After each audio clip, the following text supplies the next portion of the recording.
बात यहाँ पर यह है कि जब धर्म शब्द संस्कृत से निकला है, वह संस्कृत क्रिश्चियन मानते नहीं हैं, वह संस्कृत पारसी मानते नहीं हैं, वह संस्कृत यहूदी मानते नहीं हैं, वह संस्कृत इस्लाम मानता नहीं है।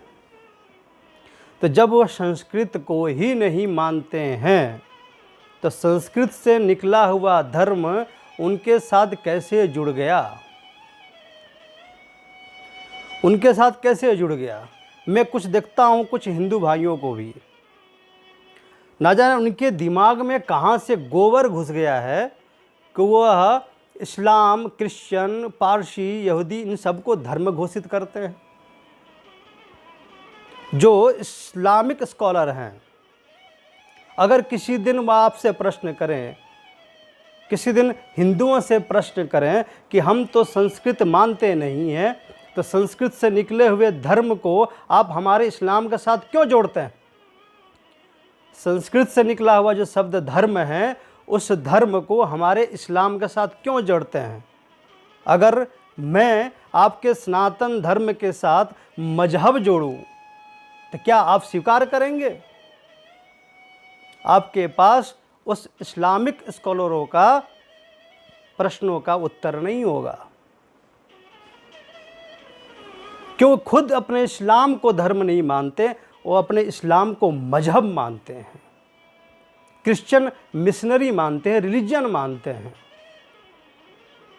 तो जो आपके संस्कृत को नहीं मानते हैं, जो आपके संस्कृत से निकला हुआ धर्म शब्द को वो नहीं मानते हैं, तो क्या हिंदुओं के दिमाग में ही गोबर भरा हुआ है? कोई इस्लाम के साथ धर्म जोड़ते हैं, यहूदी के साथ धर्म जोड़ते हैं, क्रिश्चियन के साथ धर्म जोड़ते हैं, पारसी के साथ धर्म जोड़ते हैं।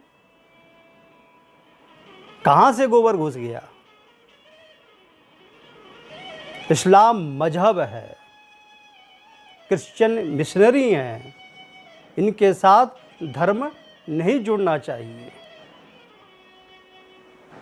ये खुद इस्लामिक स्कॉलर स्वीकार नहीं करेंगे। ये खुद इस्लाम को जो मानते हैं, जो मुस्लिम्स हैं, जो पढ़े लिखे मुस्लिम, मैं उन पढ़े लिखे मुस्लिमों को बात कर रहा हूँ, अनपढ़ गंवारों मुस्लिमों की बात नहीं कर रहा हूँ मैं। वो पढ़े लिखे मुस्लिम खुद अपने इस्लाम के साथ धर्म शब्द को नहीं जोड़ेंगे।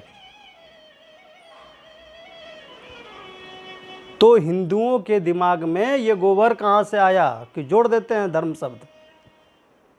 तो यहाँ पर जो प्रश्न है, को धर्मः सर्वधर्माणां, जिस काल में, जिस समय यह संवाद चल रहा है धर्मराज युधिष्ठिर और पितामह भीष्म जी का, उस समय न कोई इस्लाम था, न कोई क्रिश्चियन था, न कोई यहूदी था, न कोई पारसी था।